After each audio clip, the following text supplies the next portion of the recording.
الحمد لله الفتاح المنان ذي الطول والفضل والإحسان الذي من علينا بالإيمان وفضل ديننا على سائر الأديان ومحى بحبيبه عبده ورسوله محمد عبادة الأوطان وخصه بالمعجزة والسنن المستمرة على تعاقب الأزمان صلى الله عليه وعلى سائر النبيين وآل كل ما اختلف الملوان. أما بعد فأعوذ بالله من الشيطان الرجيم. بسم الله الرحمن الرحيم. لقد من الله على المؤمنين إذ بعث فيهم رسولا من أنفسهم يتلو عليهم آياته ويزكيهم ويعلمهم الكتاب والحكمة وإن كانوا من قبل لفي ضلال مبين. وعن أنس بن مالك رضي الله عنه قال قال رسول الله صلى الله عليه وسلم: لا يؤمن أحدكم حتى أكون أحب إليه من والده وولده والناس أجمعين. وقال النبي صلى الله عليه وسلم: أنا آخر الأنبياء وأنتم آخر الأمم. وعن أبي هريرة رضي الله عنه قال قال رسول الله صلى الله عليه وسلم: من صلى علي عند قبري سمعته ومن صلى علي نائيا أبلغته. إمام الأنبياء بلا اختلاف وتاج الأسفياء بلا اختلال وختم الرسل بالصدر المعلى نبي هاشمي ذي جمال. وما القرآن مخلوقا تعالى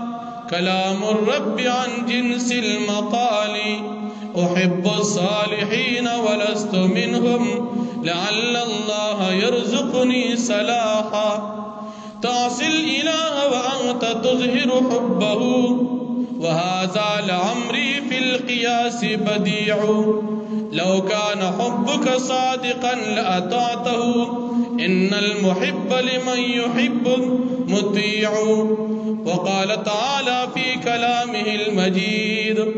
إن الله وملائكته يصلون على النبي يا أيها الذين آمنوا صلوا عليه وسلموا تسليما. اللهم صل على محمد وعلى آل محمد كما صليت على إبراهيم وعلى آل إبراهيم إنك حميد مجيد. اللهم بارك على محمد وعلى آل محمد كما باركت على إبراهيم وعلى آل إبراهيم إنك حميد مجيد. اللہ رب العالمین پمن او تاسو باندې لوی فضل انعام احسان دا کړی دی چې په مخلوقات کې اشرف المخلوقات انسانان پیدا کړی. الله پاک من او تاسو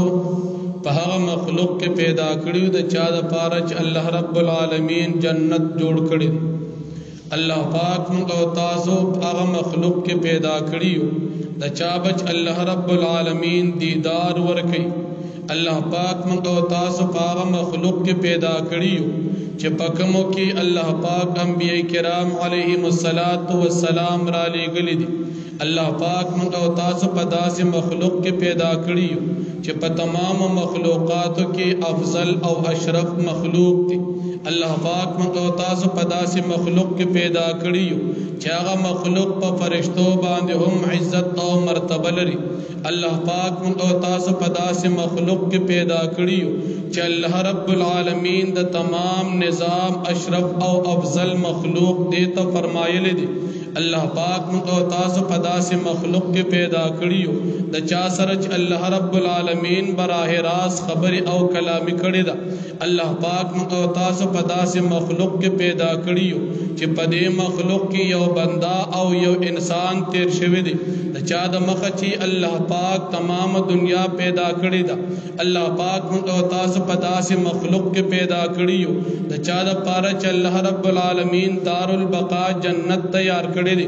الله پاک موږ او تاسو په داسې مخلوق کې پیدا کړیو چې په تمام دنیا کې د هغې نه لوی مخلوق الله پاک افضل مخلوق نه دی پیدا کړی هغه انسانان چې په فرشتو باندې اوچت مقام او احترام لري هغه انسان چې په فرشتو باندې انعام حاصلي هغه انسان چې فرشتو ته د سجدي حکم ورته کیږي هغه انسان چې الله رب العالمین د چا د برکت دنیا پیدا کړی دا هغه انسان چې الله رب العالمین د ته جنت پیدا کړی دی منګو تاسو باندې الله پاک دغه انعام احسان کړی دی چې په مخلوقات کې اشرف المخلوقات انسانان پیدا کړی بیا دیم انعام احسان منګو تاسو باندې الله رب العالمین دا کړی دی چې په انسانانو کې مسلمانان پیدا کړیو مسلمان هغه انسان ته وي چې د یو الله پاک بندگی کوي مسلمان هغه انسان ته وي چې د الله پاک نه علاوه د چانه ير نه کوي مسلمان هغه انسان ته وي چې د آدم علیه السلام نو واخلا تر د محمد رسول الله صلی الله علیه وسلم پورې ټول پیغمبران مني مسلمان هغه انسان ته وي چې تمام آسمانی کتابونه مني مسلمان هغه انسان ته وي چې آخرت د مرګ نه بعد زندگی مني مسلمان هغه انسان ته وي چې د الله رب العالمین کامل تابعداري کوي مسلمان هغه انسان ته وي چې د الله رب العالمین تمام فرشتي مني مسلمان هغه انسان ته وي چې د مرګ نه بعد د زندگی د پاره تیاری کوي منګو تاسو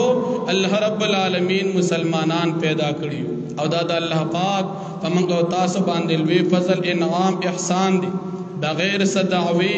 بغیر صدرخواست بغیر مطالبه بغیر محنتنا بغیر سفارشنا بغیر لالچنا بغیر رشوتنا بغیر دعانا بغیر استغفارنا اللہ پاک من او تاسو مسلمانان پیدا کړیو بغیر محنتنا بغیر مشقت او بغیر د مطالبه الله پاک من او تاسو ته دغه بهترین دین اسلام را کړی دغه اسلام چې په تمام ادیانو کې د الله پاک په نسبت باندې وخت دین دغه دین دی قران کریم کې الله پاک فرمایي ومن يبتغي غير الاسلام دينا فلن يقبل منه د الله پاک په نسبت باندې مقبول دین صرف اسلام دی او هغه موږ تاسو ته الله رب العالمین مفت کرا نصیب کړی د مسلمان په کور کې د مسلمان په معاشره کې د مسلمان په گون کې د مسلمان په وطن کې الله پاک موږ تاسو ته دغه بهترین دین اسلام را کړی دا د الله پاک په موږ تاسو لوی فضل انعام احسان دی څنګه چې بغیر دعا او مطالبه انسانان پیدا یو دغه رنګ بغیر مطالبه او بغیر مهنت مسلمانان هم پیدا یو بل فضل انعام احسان الله پاک موږ تاسو باندې دا کړی دی چې د نبی کریم صلی الله علیه وسلم امتیان پیدا کړی په تمام امتیانو کې افضل امت د نبی کریم صلی الله علیه وسلم امت دی په تمام پیغمبرانو کې افضل پیغمبر اشرف پیغمبر امام پیغمبر زموږ استاد پیغمبر دی امام الانبیاء دی رحمت للعالمین دی شفیع المذنبین دی دا الله رب العالمین په موږ تاسو باندې لوی فضل انعام احسان دادی چې د نبی کریم صلی الله علیه وسلم امت کې پیدا کړی نبی کریم صلی الله علیه وسلم امت د 1,40,000 پیغمبرانو د امتونو افضل امت دی او جنت تبا د ټول نه په زیات تعداد کې د نبی کریم صلی الله علیه وسلم امت دی او د نبی کریم صلی الله علیه وسلم امت ته الله پاک دا مقام او مرتبه ورکړی دا چې دا به د پیغمبرانو د پاره گواہی ورکړي قران کریم کې الله رب العالمین فرمایي وکذالک جعلناکم امه وسطا لتكونوا شهداء علی الناس کله چې د قیامت ورځ شي هر امت ته الله پاک تاسو ته وکي چې تاسو ته دنیا کې څوک پیغمبر راغلی ہر امت پہ انکار کی یہ رجمنگ تو دنیا کے سو کی رون کے نذیر اللہ پاک نو راغل الله رب العالمین به د پیغمبرانو تپوس کی تاسو د خپل امتیانو تخپل دین رسول هغه په شریک باندې یا الله تا چې موږ ته کوم دین راکړو هغه موږ د خپل امتیانو ته رسول امت به انکار کوي پیغمبر به دعوا کوي او د مدعی د پاره شرعي مسله دا چې هغه به خامخا گواهان پیش کړي پیغمبر وی ما دین رسول امت انکار کوي موږ ته څوک ندی راغلي الله رب العالمین با د امتیانو په مخالفت کې د دوی په مقابله کې د پیغمبرانو مطالبو کې تاسو څوک گواهشتا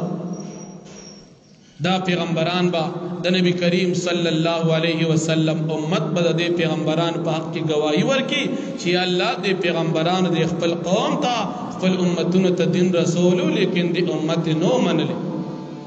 نبی کریم صلی الله علیه وسلم امت نو الله پاک تپوس کی سره د دې چې الله پاک علام الغیوب دی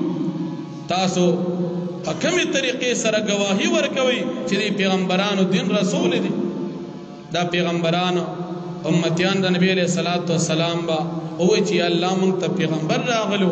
زمونږ اخیرنی پیغمبر محمد رسول الله صلی الله علیه وسلم مونږ ته غدا خبره کړې و چې هر پیغمبر خپل دین رسول مونږ ته ستا کتاب قران مجید راغلو باغی کې دا خبره ذکر وا هر پیغمبر خپل ذمہ داری سر ته رسول دا لیکن د قومونو د امتونو مخالفت او نافرمانی کړې وا تکذیب کړو انکار کړو د دې خلاف بغاوت کړو د سره دښمنی کړو د دې د قتل لپاره منسوبې تیارې کړې او پیغمبران خپل دین سره ته رسول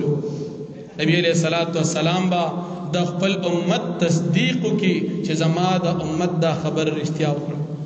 فكيف اذا جئنا من كل امه بشهيد وجئنا بك على هؤلاء شهيدا نبی علیہ الصلوۃ والسلام د خپل امت د پاره گواہی ورکي چې الله زما د امت دا خبر رښتیا وکړه پیغمبرانو دا خبر رښتیا کړی دا او دا دین دی پیغمبرانو خپل امتونو ته رسول دي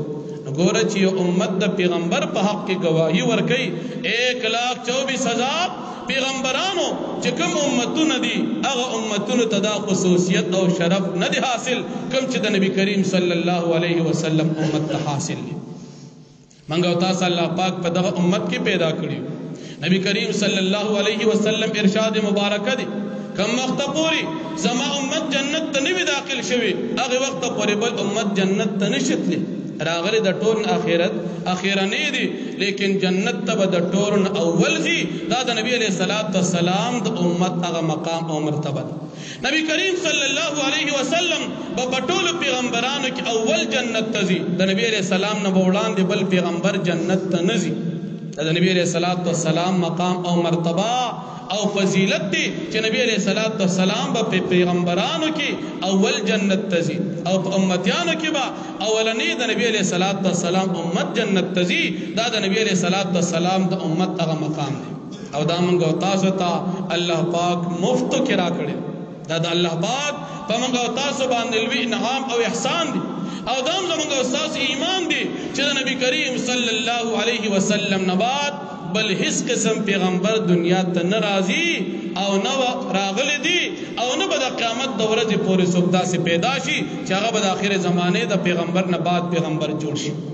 نبی علیہ الصلوۃ والسلام اخیرنی پیغمبر دي نبی کریم صلی الله علیه وسلم فرمایي انا آخر الانبیاء وانتم آخر الامم زه د ټول پیغمبران اخیرنی او تاسو د ټول امتیانو اخیرنی چې کله اخیرنی راشي دا غینه بعد بل بیا نه راځي او دا زموږ استاد د ایمان حصہ نبی کریم صلی الله علیه وسلم تعالی پاک کوم کتاب ورک قرآن مجید هغه د ټول کتابونو اخیرنی آسمانی کتاب د قرآن مجید نه بعد بل کتاب دنیا ته ناراضي دا زموږ استاد ایمان امت اخیرنی دی کتاب اخیرنی دی پیغمبر اخیرنی دی او شریعت چې کوم ملو شو هغه هم اخیرنی دی د نبی علیہ الصلوۃ والسلام شریعت د قیامت د ورځې پورې شریعت دی حضرت عیسی علیہ الصلوۃ والسلام په قیامت ته نږدې راځي دا زموږ استاد د ایمان حصہ ده عیسی علیہ الصلوۃ والسلام براشي سلویخ کال به اسلامی حکومت په مقدس مکه قائمای او داغه د پاره به د فیصلو شریعت هغه د نبی کریم صلی الله علیه وسلم شریعت عیسی علیہ الصلوۃ والسلام په انجیل فیصله نه کوي عیسی علیہ الصلوۃ والسلام په خپل شریعت فیصله نه کوي د نبی کریم صلی الله علیه وسلم په شریعت او په قران مجید باندې په فیصله کوي دا زموږ استاد د امت او د نبی علیہ الصلوۃ والسلام هغه مقام دی دا ماشومان روانې کوي یا خو ځان سره خوا کې کېنوئ او یا کور ته رخصت کړي ماشومان ځان سره کوي لکه چې بې ادبي ده د جومات بې ادبي ماشومان دي او بل دا دی چې ماشوم کله دې خوا لاړ شي کله دې خوا لاړ شي دې سره سړي توجه هم خرابېږي خلک یو ورته ګوري بل خوا هم ګوري ښه خبره نه ده نو نبی کریم صلی الله علیه وسلم امت اخیرنی امت دی او د نبی علیہ الصلوۃ والسلام نه بعد بل امتم ناراضي او د نبی علیہ السلام نه بعد بل پیغمبر هم دنیا ته ناراضي مخکې رسول دغه نبی کریم صلی الله علیه وسلم چې دنیا ته کله دین راوړو اسلامي دنیا ته واضح کو نو د نبی کریم صلی الله علیه وسلم په مخالفت کې خپل او پردي او زه ودرېدل د نبی علیہ الصلوۃ والسلام د شریعت د نبی علیہ الصلوۃ والسلام د زندګي او د سنت هغه حصہ ده کله چې نبی علیہ الصلوۃ والسلام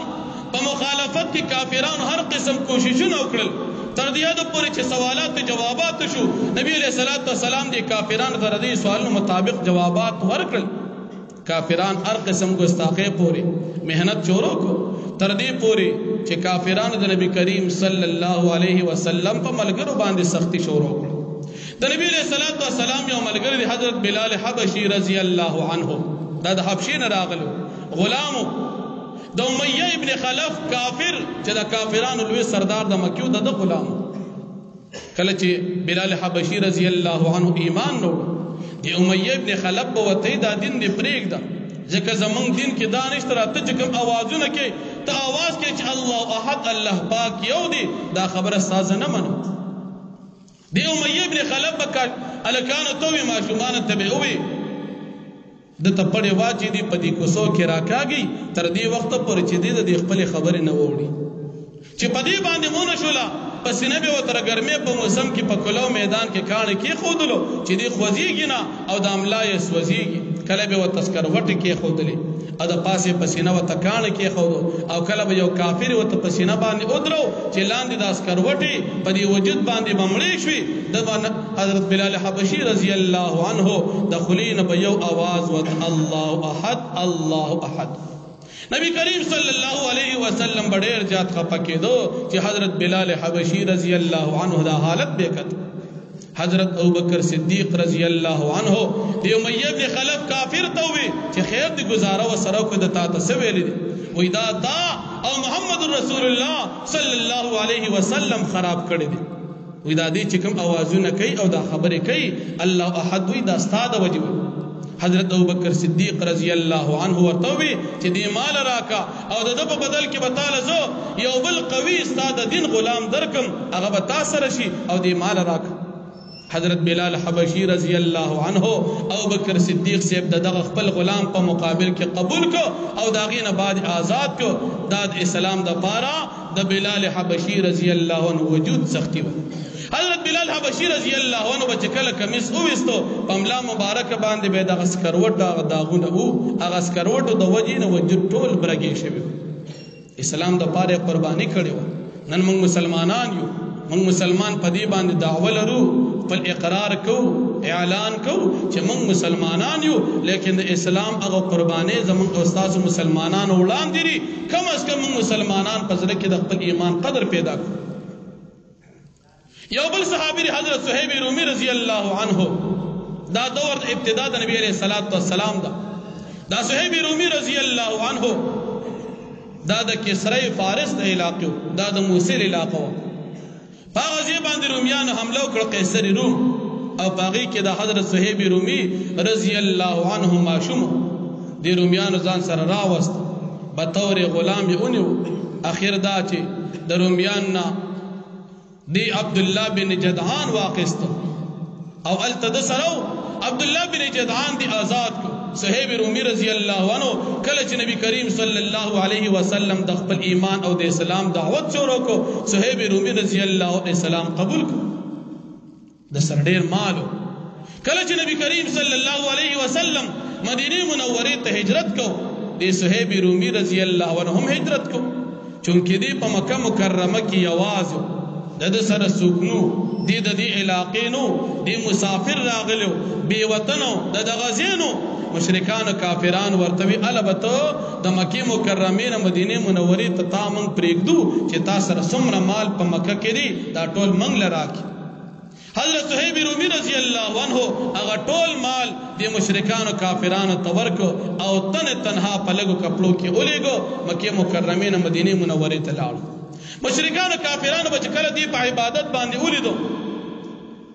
کافران په قسم قسم ظلمونه کول تر دې حد پورې د پاره سوکونه چې دی د مشرکان و کافران نه خلاص کړي وي کله به د پکې پړې واچو د مکه مکرمه په ګرمو شګو پکانو کې به راخو کله به دې پسکروټو باندې واچو یو قسم ظلم بل قسم ظلم د دې ظلمونو داستان چې کله ختمې دو د مکه مکرمه نه هجرت کې مدینه منوره ته ټول مال پرې خودلو او مدینه منوره ته نبی کریم صلی الله علیه وسلم فات لاړ نبی کریم صلی الله علیه وسلم ته الله پاک آیت نازل کو ومن الناس من یشری نفسه ابتغاء مرضات الله باج د خلقنا غدی چې خپل ځان د الله پاک د رضا د پاره واخلي او کافرانو ته ټول مال ورکي کافران نه ټول مال پرې خودو او لاړ نبی عليه الصلاه والسلام ته یوازې الله پاک داغه په حق کې د آیت کریمه نازل کړ اسلام قبول کړو داغه په بدل کې د ټول مال نه خلاص شو ولید اسلام قبول کړو یو بل صحابي حضرت عمار د بلاد حضرت یاسر او د مور د حضرت سمیہ رضی الله عنها دا د اسلام ابتدائی حالات دی تقریبا اوم اتم نهم مسلمانان دی وقت پر لانور چا ایمان نو روڑ عمار ابن یاسر رضی اللہ عنہ د پلار یاسر او د مور سمیہ رضی اللہ عنہم ایمان روڑ دیم د دې علاقې د بهر نراغلو مکه مکرمه کې اوسېدل کافرانو بچ کله ولیدل چې دی مسلمانان دي نه چې کوم قسم خیال به ظلم راتاغه پدی باندې کو تر دې پورې امیہ ابن خلف دا د کافرانو لوی سردارو ابو جهل لعین دا د کافرانو لوی سردارو دی به کله پدی باندې کانو گزارونه کول کله به ول خپکه پړی واچو هغه شګو به راخل کله به سکروټو التردید پارا سکونه زکدا هم د مکه مکرمه ذاتی خلق نو او کله چې سړی د علاقې ذاتی ني هر سړی په زورور راځي او بیا دی غریبانانو دنیوي مال لحاظ سره کمزور او بلدار چې مسلمانانو ملګریم نو او دغه دور کې تقریبا شپږ یا اوه کسان مسلمانان شوي دي نور مسلمانان هم نشته یو پیرا ابو جهل لعین په دې لار باندې تیرېدو چې وی قتل حضرت سمیہ رضی الله عنها دا کافران په ظلمونه کوي دی ظالم نے ذرا واقعا او په دې بي باندې گزارو کو دا اسلام کې په زنانو کې اولنې شهید شو د پلار حضرت یاسر رضی الله عنه کافرانو په ظلم ظلمونه کول چې په اسلام کې اولنې شهید شو د اسلام د خاطر مکی دور دی مسلمانان کمزوري دي کافر ته سویل شي حضرت یاسر رضی الله عنه کله چې نبی کریم صلی الله علیه وسلم او قتل چې سکروټو باندې کافرانو سملولو نبی کریم صلی الله علیه وسلم بد الله نه سوال کو یا نانکونی بردن علی عمار یا الله پدی حضرت عمار باندې دا اور یخکا او اور تیخشا پدی حضرت عمار باندې او وسلاما علی یاسر علی عمار کما علی ابراهیم لکه څنګه چې په ابراهیم علیه السلام باندې یخشوي او د سلامتیا جوړ شوی دا شان په حضرت عمار رضی الله عنه باندې هم د یخوالی او د سلامتیا والا اور جوړ شو او بیا به نبی کریم صلی الله علیه وسلم فرمایل چې حضرت عمار رضی الله عنه دا سراسر ایمان دی د کافرانو ظلمونو دغه دوران تیر شو د دین بعد یو ول صحابي حضرت ابو فکیحه رضی الله عنه جوهنی رضی الله عنه دا د نبی کریم صلی الله علیه وسلم ابتدائی صحابه کرامو کې دي دا د یو کافر د صفوان ابن امیہ کافر دی غلام دی هغه په ظلمونه کول الکانت به راشي پړې به ولا مړې کې واچو ادي به راخو کله به سکروټي کله یو قسم کله بل قسم ظلمونه پکول حضرت ابوبکر صدیق رضی الله عنه دی کافر ته وی چې ګوره دومره ظلم په موږ ته تاسو ویلي هغه وته داستا او د محمد رسول الله صلی الله علیه وسلم د وجنه دادی بل دین ته اوړېدل نبی علیہ الصلوۃ والسلام مرګ ته قبول کړی دا وای دا بل دین ته اوړېدل حضرت ابوبکر صدیق رضی اللہ عنہ دا غیبت ادا کو او دا صحابی هم آزاد. حضرت ابوبکر صدیق رضی اللہ عنہ پلار دی ابو قحافہ اغا دی وقت ایمان نہ دی روڑی اغا ابوبکر صدیق سے توئی چتا کوشش کو داس کسان آزاد کا چې هغه مضبوط وي زورور وي طاقتمن وي او ستا مټي جوړی شي نو تداسي غریبانان کمزوري مسلمانان آزاد غلامان اخلي. قرآن کریم کے اللہ رب العالمین آیت نازل فاما من آتا واتقى وصدق بالحسنى فسنيسره لليسرى. دا آیاتنا دا ابوبکر صدیق سے مبارک اللہ پاک نازل کر وسيجنب الاتقى الذي يؤتي ماله يتزكى وما لاحد عنده من نعمة تجزى الا ابتغاء وجه رب الاعلى ولسوف يرضى. دا زدید پار نہ آزادم چې زما د دنیا کی مدد کی دا ز خالص دا اللہ پاک در رضا د پار آزادم اللہ رب العالمین دا ابوبکر صدیق سے په دفاع کی او داغه په صداقت او داغه په تقوا بارکی دا صورت نازل دا دورم تیر شو. دې دور کړي صحابه مسلمانان د کافرانو د لاس ظلمون ډیر زیات تنگ رالل. اخر دا چې کافران یو نبی کریم صلی الله علیه وسلم توي دا تقریبا د نبوت د نبی علیہ الصلوۃ والسلام په نظام کال مشرکان ټول لاجم شو چې ته چې په صحیح دین باندې او زما دین اسلام دا ټیک دی نو ته یو معجزه مونږ تخکارا کړ او دا سپګمې د سورلسمه شپې دا سپګمې دا دارات په ټوټه نبی کریم صلی الله علیه وسلم دی ته خچ تاسو دا کلمه او تاسو دا معجزه ښکارکم ایمان بروړي بالکل چې تا مونږ ته معجزه ښکارکړه او دا سپګمې په ټوټه شو مونږ به ایمان نوړو. نبی کریم صلی الله علیه وسلم سپګمې ته اشاره وکړه سپګمې په ټوټه شو دې ته ویل شي معجزه د شق القمر اقتربت الساعة وانشق القمر وإن يروا آية يعرضوا ويقولوا سحر مستمر وكذبوا واتبعوا أهواءهم وكل أمر مستقر. دا آیاتنا اللہ پاک نازل کړي. سوال سم سپګمې دا دو ټوټې شو یو ټوټه لاړه جبل ابي قبيس طرف ته لاړه او بل ټوټه د سپګمې لاړه جبل قيقعان باندې. مشرکانو کې ابو جهل ډېر لوی دشمن د نبی عليه السلام وي او مقتل پس بګمې باندې جادو کو دا دومره لوی جادوګر دی نعوذ بالله. ایمان بیا امرنه اول نه ایمان وروړو. د دینه بعد نبی کریم صلی الله علیه وسلم د صحابه کرام حالات قتل صحابه کرام ډېر په ظلمونو تکلیفونو کې وخت دیرو کوم قسم ظلم بچی دي کافرانو په ذهن کې راته هغه ظلم به په دې صحابه کرام باندې کو. هغه مشهور صحابه کرام لکه حضرت بلال رضی الله عنه حضرت ابو فکیہ رضی اللہ عنہ حضرت عمار رضی اللہ عنہ دا شانور صحابہ کرام حضرت خباب ابن ارت رضی اللہ عنہ دی لوہارو دیم کافران غلامو اغین بیا آزاد چو دی لوہاری بیا کولا یو کافرو عاص ابن وائل غالبا اغلے سکار کڑو اغتے پیسی را لراکا در بکم بیا وطی و رزوی بیا وطی ستا خیال خدا دی چې د مرګ نه بعد جون شتا یو بالکل موږ مسلمانان یو زمون ایمان داري چې د مرګ نه بعد غټه زندگی دا قبر دی حساب کتاب دی بیا قیامت دی بیا جنت جهنم دی وای خچ استا خیال دار چې د مرګ نه بعد جون شتا دلته نه درکوم او ستا په خیال چې کله ز بیا ژوند دې شمال ته بیا پیسې درکوم د مبارک الله پاک آیات نازل کړ. قران کریم کې الله رب العالمین آیات مبارک نازل کړ. دا صحابه کرام کله چې نبی کریم صلی الله علیه وسلم او قتل چې کافران خډیر ظلمونه کوي صحابه کرامو ته اجازه ده چې تاسو خوارشي تفرقوا فی الارض تاسو بزمکه باندې خوارشي. صحابه کرامو ته پوښتنه دي کوم طرف تلار شو نبی علیہ السلام اشاره په حبشه طرف تلار شو. صحابه کرامو کې یول سړی او پنځه زنانا پدې کې نبی کریم صلی الله علیه وسلم لور حضرت رقیہ رضی الله عنهم دا نبی علیہ الصلوۃ والسلام بهترین صحابی او زم حضرت عثمان ابن عفان رضی الله عنهم موجود دي. صحابه کرامو د حبشه طرف ته سفر وکړ یول صحابه سړی او پنځه زنانا د اسلام د پاره حبشه ته سفر وشو. التبیا خبره مشهور شو چې مکه کې اسلام راغی دی دوباره اراده وکړه د رجب په میاشت کې واپس رالل چې مکه مکرمه ته را ورسېدل معلومه شو چې خبره د دروغ لیکن دی په پټه پټه باندې بیا رالل مکه مکرمه کې جون کو دینه بعد دوباره بیا اراده وکړه شپږ 50 صحابه سړي او ول زنانا د مکه مکرمه نه بیا لاړې مدینه حبشې ته هجرت وکړه د اسلام ابتدایي دور دا غینه بعد بیا سو شو ان شاء الله مزید به بیا وایو ګوره صحابه کرام د اسلام د پاره دا قرباني ورکړي موږ مسلمانان نن د اسلام د پاره سکولی شو اسه مختصرا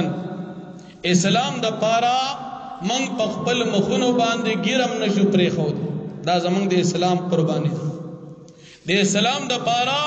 موږ په سر باندې ټوپېم نشو ساتلې دا زمونږ د اسلام قرباني ده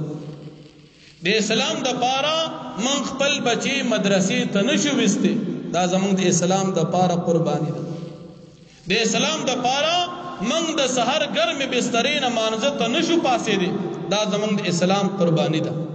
صحابه سره قرباني کوي منګه سره قرباني کو ویل آسان دي برداشت کول او عمل ګران دي دې خله باندې هم دا وې په وګونو موریدل چې صحابه کرام دومره تکلیفونه خدا چې تا باندې کله راشي بیا به احساس کیږي چې یقینا دا خډیر ګران کار دی اوس ویل آسان دي اوس موږ د اسلام د پاره سکول شو اوس کم از کم کافر په موږ دا ظلم نشي کولی خو موږ کم از کم د اسلام د پاره سکول شو د جمع منزل موږ اسلام د پاره نشو د اسلام د پاره من په اجره کې ملګری د مانځه پټین کې نشو پرې خو اسلام څه د خدای مونږ د عبادت د الله بندگی ده د اسلام د پاره من د الله پاک د رضا د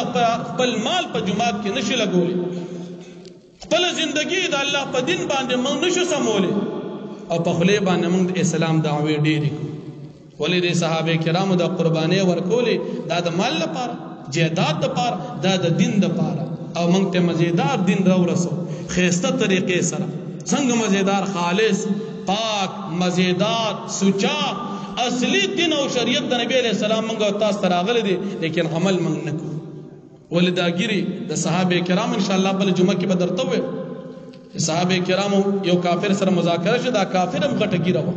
تر دې چې غایاتونه اوریدل ګیره لمده شي و ګیره د کافر هم و نن موږ مسلمان ګیره نه پرید خو چې ګیره څنګه ښکار شي بس د نه دکان ته روان یو لکه په دې ته بدی ښکاری چې په سر باندې د پیدایش تر ویختر راغلي دي پدی بدی نه ښکاری او چې ګیره د سور له 15 کالو په عمر کې تقریبا ښکارا شو نو بدی ته ځان بدی ښکاری ساده پیغمبر سره دام نه ده ساده صحابو سره دام نه ده ساده خپل دین سره دام نه ده کم از کم د خپل مخونو باندې ګیره پریږدوبا هغه ان شاء الله نه کنه د تبلیغان ملګری چې کله سیروزی د پاره مطالبه کوي و ان شاء الله زبو بیا زین اغه نه ګیره به پریږد دا زمونږ د پیغمبر طریقه ده او دا زمونږ د اسلام طریقه ده او په دې کې تاوان نشته ګټه ګوره چې ته ګیره کټکې خامخا به نه لذي پیسې ده نه لې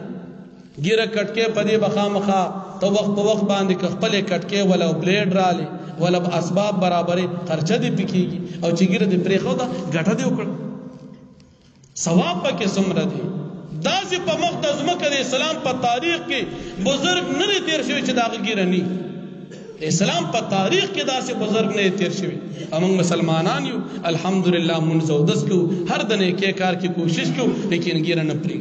کم از کم دا ګیره به پریدو الله پاک د مکه او تاسو ته د نبی کریم صلی الله علیه وسلم په سنت طریقه زندگی تیرول آسان کی او کوم ملګرو چې ګیره یا وړي دي او یې بالکل پریخ نه دي الله پاک دې ټول ملګرو ته سره زمنګا د ګیره د پریخودو توفیق نصیب کی الحمدلله رب العالمین والعاقبۃ للمتقین صلوات و سلام علی اشرف الانبیاء والمرسلین الله پاک موږ ټول ته د نبی علیہ السلام په سنت طریقه جن نصیب کی دغه صحابه کرام د اسلام د پاره کوم قرباني ورکړي دي الله پاک ته په خپل دربار عالی کې ډېر سبانه قبول کی او الله پاک دغه درجات عالیه نصیب کی زمونږ د دین سره د صحابه کرامو سره د نیکانو خلکو سره د علماء طلبو جماعتونو مدرسو سره الله پاک زمونږ مینه پیدا کی الله پاک موږ د دین د بی ادبین او ساتي زمونږ د ټولو په حال باندې رحم وکي ډېر بیماران دي پناه سملګر کې کورونو کې زنانه بیماران دي الله ټول مسلمانان بیماران ته شفای کامل ورکي په تمام دنیا کې تر دې د مسمر مسلمانانو وفات شوي دي سره زمونږ د والدین محترمي الله پاک مغفرت تامه نصیب کی الله پاک زمونږ د ټولو په حال رحم وکي کې په تمام دنیا کې څومره مسلمانان مسافر دي الله پاک دا غیم تمام حوائج او ضرورت د خپل خزانونو پوره کړي زمونږ د دې جماعت په خدمت کې د ابتدا نه تر دې وخت پورې څومره مالی جاني خدمت چا کړې دي الله ته خپل دربار عالی کې قبول کړي مونږ ټول ته جمع د مانځ توفیق راکړي په دې خپل دین استقامت راکړي په عقیده اهل سنت والجماعه علماء دیوبند مذهب حنفی باندې مونږ ټول ته استقامت نصیب کړي وصلی الله تعالی علی خیر خلقه محمد و علیه وصحبه اجمعین برحمتک یا ارحم الراحمین.